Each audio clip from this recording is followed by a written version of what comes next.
বান্দরবান ৩০০ নং আসনে জেলা বিএনপির সদস্য সচিব ও সাবেক পৌরসভার মেয়র মোহাম্মদ জাবেদ রেজাকে ধানের শীষ প্রতীকের মনোনয়ন দেওয়ার দাবিতে শান্তিপূর্ণ পথসভায় হাজার হাজার নেতাকর্মী ঢল নেমেছে।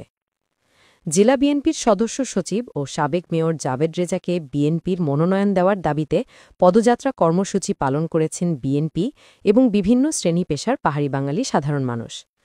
রবিবার সকালে লামা বাজারে বিএনপির ব্যানারে এই কর্মসূচি পালিত হয়। লামা পৌর বাস টার্মিনাল থেকে পদযাত্রা কর্মসূচি শুরু হয়ে লামা বাজারের গুরুত্বপূর্ণ সড়কগুলো প্রদক্ষিণ করে চৌরঙ্গি মোড়ে এসে শেষ হয়। কর্মসূচিটা লামা উপজেলা বিএনপি, বিভিন্ন ইউনিয়নের সহযোগী সংগঠনের নেতাকর্মী ছাড়াও বিভিন্ন শ্রেণী পেশার পাহাড়ি বাঙালি তৃণমূলের কয়েক হাজার মানুষ ব্যানার, ফেস্টুন ও ধানের শীষ প্রতীক হাতে অংশ নেন।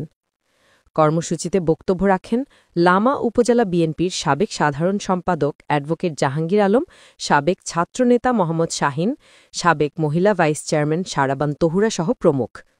পদযাত্রা কর্মসূচিতে বক্তারা বলেন, এ জনপদের আনাচে কানাচে ঘুরে বিএনপির তৃণমূলের নেতাকর্মীদের পাশে সবসময় ছিলেন জেলা বিএনপির সদস্য সচিব, পাহাড়ের অসাম্প্রদায়িক নেতা জাবেদ রেজা।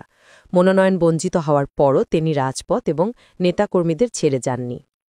দল ও পাহাড়ের পিছিয়ে পড়া জনগোষ্ঠীর উন্নয়নের স্বার্থে জাবেদ রেজাকে ধানের শীষের মনোনয়ন দেওয়ার দাবিতে আমরা আজ পাহাড়ি বাঙালি সকলেই ঐক্যবদ্ধ হয়ে রাজপথে নেমেছি।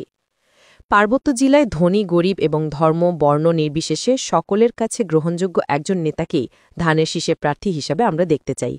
বিএনপি হাইকমান্ডের কাছে প্রার্থী পরিবর্তন করে তরুণ প্রজন্মের অসাম্প্রদায়িক নেতা জাবেদ ভাইকে মনোনয়ন দেওয়ার আহ্বান জানান নেতাকর্মীরা। বেলাল আহমেদ, লামা, বান্দরবান। বিএনপির